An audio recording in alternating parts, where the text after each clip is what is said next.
Hello and welcome. I am Dr. Leif Smith, and today I want to teach you my number one tip to battle anxiety and depression. And this is a tip that I've used with thousands of clients over the last 20 years to help them dramatically improve the quality of their life. Stay tuned.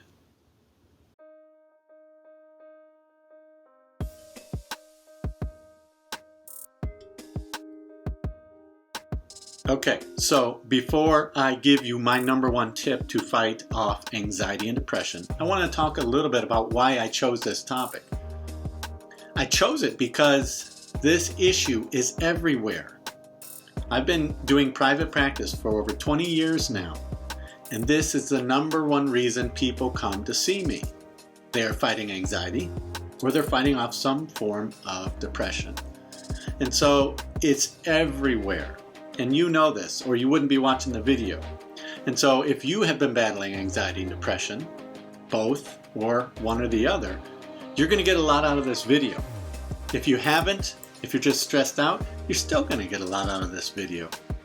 But this tip that I'm going to talk about is one that is used by every professional therapist, at least any professional therapist that's trained and worth any of the money that you're going to pay them.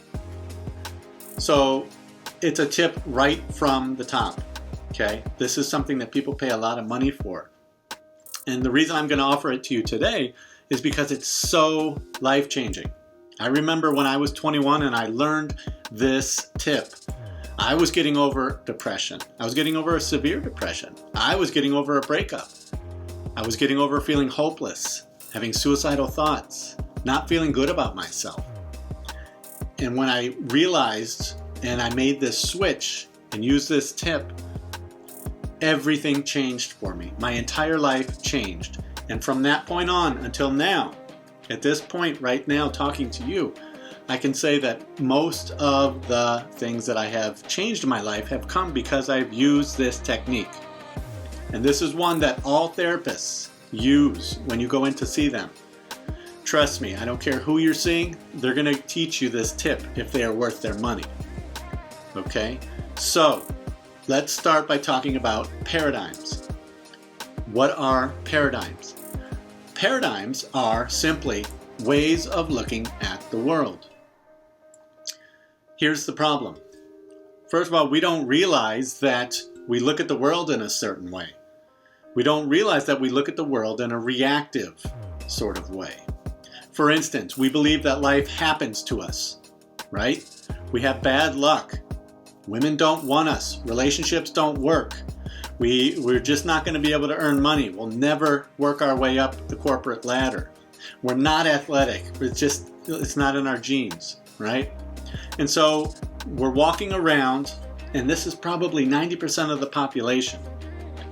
That's my informal stat there. About 90% of the population is walking around feeling helpless and out of control.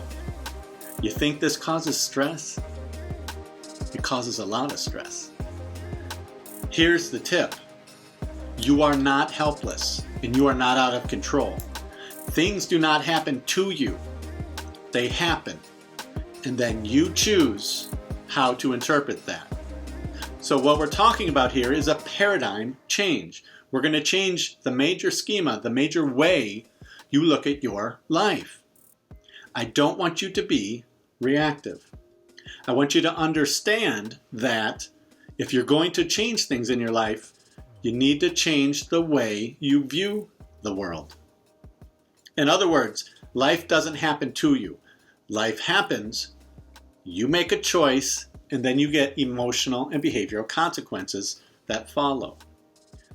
So when I was 21, I was feeling helpless, right? The love of my life at that time broke up with me. I didn't feel good. I felt depressed. I thought she was the only one. I thought I'd never get over it. I thought I blew it. I thought there was something wrong with me inherently, right? Something characterologically wrong with me that would affect me for the rest of my life. Then I started doing a lot of reading. Thankfully, I learned this by reading. And what I learned was I don't need to necessarily feel anxiety. I didn't need to feel depressed. Yes, I was broken up with. Yes, she moved on and started dating the star quarterback. That's a whole nother issue. Okay? And so, yes, those were the facts, and that's what happened.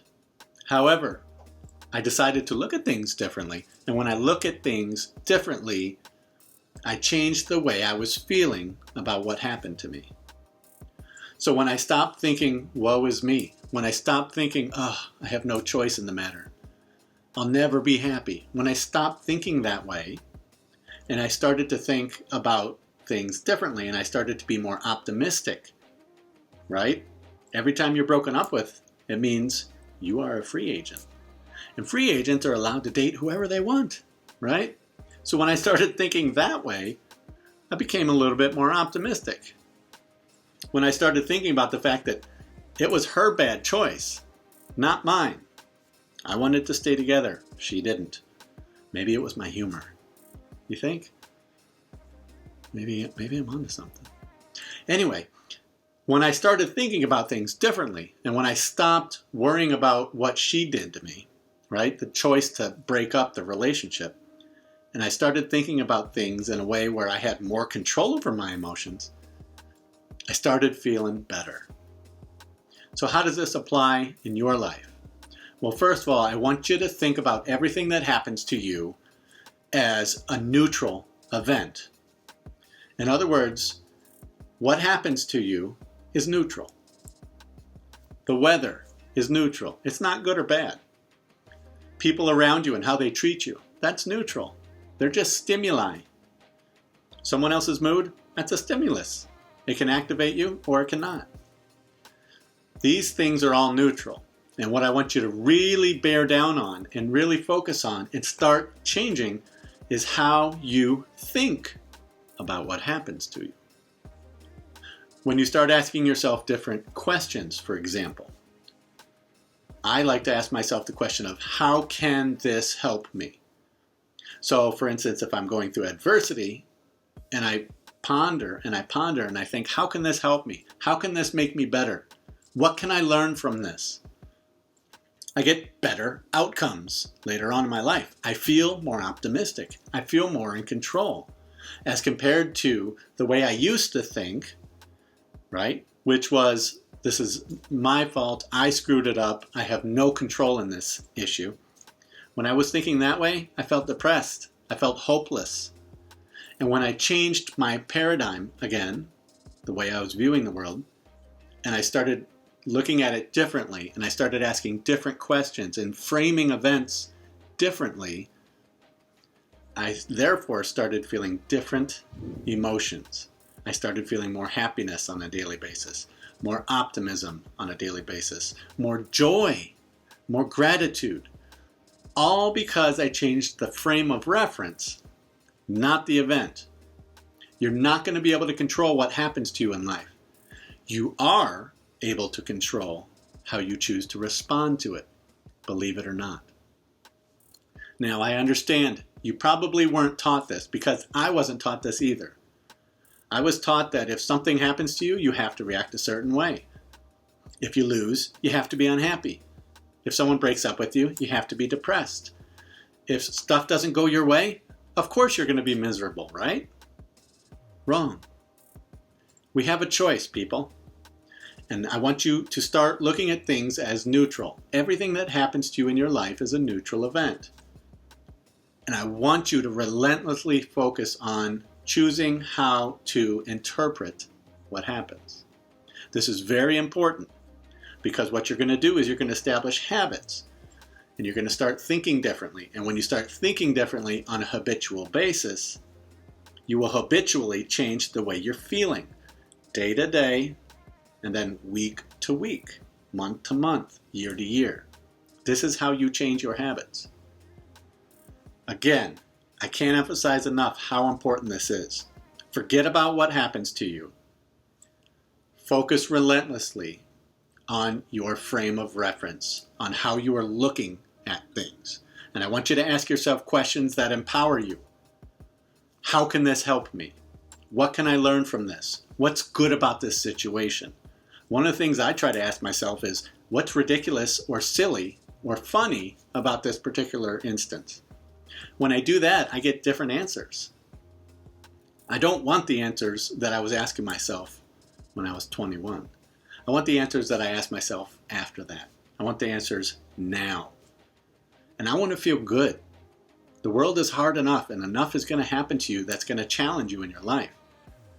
If you can shift your paradigm from a reactive, helpless one to this proactive, in control paradigm, I guarantee this again, you are going to feel better. I promise you.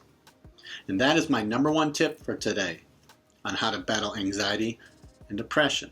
I will make more videos on following up on that because it's such a big deal and it had such a big influence on all my clients' lives and my own. Thank you for joining me today. I'm Dr. Leif Smith. If you like these videos, please subscribe. I would love to have you on your journey, and I would love to see how I can help you. Take care, and I will see you in the next video.